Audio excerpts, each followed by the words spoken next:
Sa nagpadayong krisis nga nasinatian sa kasamtangan o padayong pagsaka sa presyo sa produktong petrolyo, daghang motorista ug ordinaryong Pilipino ang naapektuhan niini dinhi sa Butuan City. Padayon gihapon ang paningkamot sa mga tao aron makapanginabuhi ug masuportahan ang ilang pamilya. Ingon man sa mga estudyante, padayon gihapon sa pag-eskwela aron makalampos sa ilang pagtuon.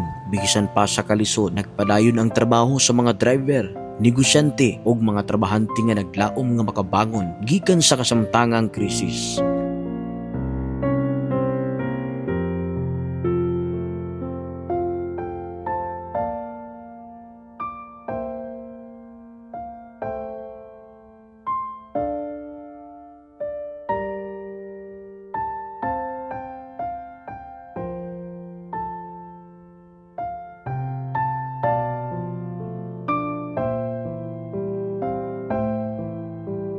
Bisan sa mga tricycle driver nga dili mo gasto og gasolina, apan naglisod sa gihapon kini labi na sa hulga sa pagsaka sa mga palaliton nga ilang gikinahanglan. Sa matag adlaw-adlaw nga pagpakabuhi nining madanlog nga kalibutan, padayon gihapon sa pagsikad sa ilang mga tiil aron lang makapalit sa ilang konsumo sa matag adlaw.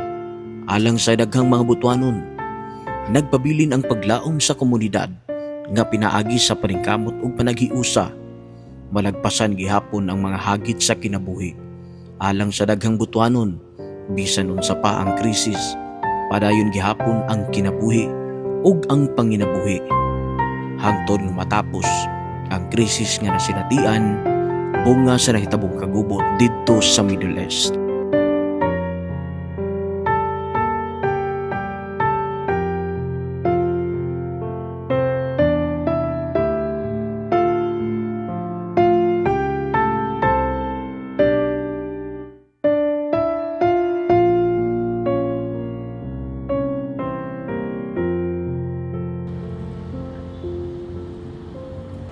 Si nanay.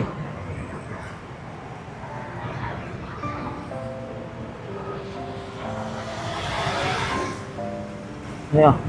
Ay, Dong, salamat, Dong. Nagasa ka nay? Basilan, Dong. Basilan. Basilan? Oo. Kalayo pa ba nimo? Oo, Macau, Dong. Mahilang sa basilan. Na-senior na. Wala na akong piliti. Kahit tigulang na senior na. Nakapamahaw na ka. Wala pa, Dong. Mamahaw na ako. Manghatag na ka. Muna na, pamahaw ni mo. Oo, Dong. Salamat, Dong. Amping na yun. Kini si Serbato Amadix tinambakan mo ingon, kung radyo ang hisgutan, Radyo Serbato ang masaligan.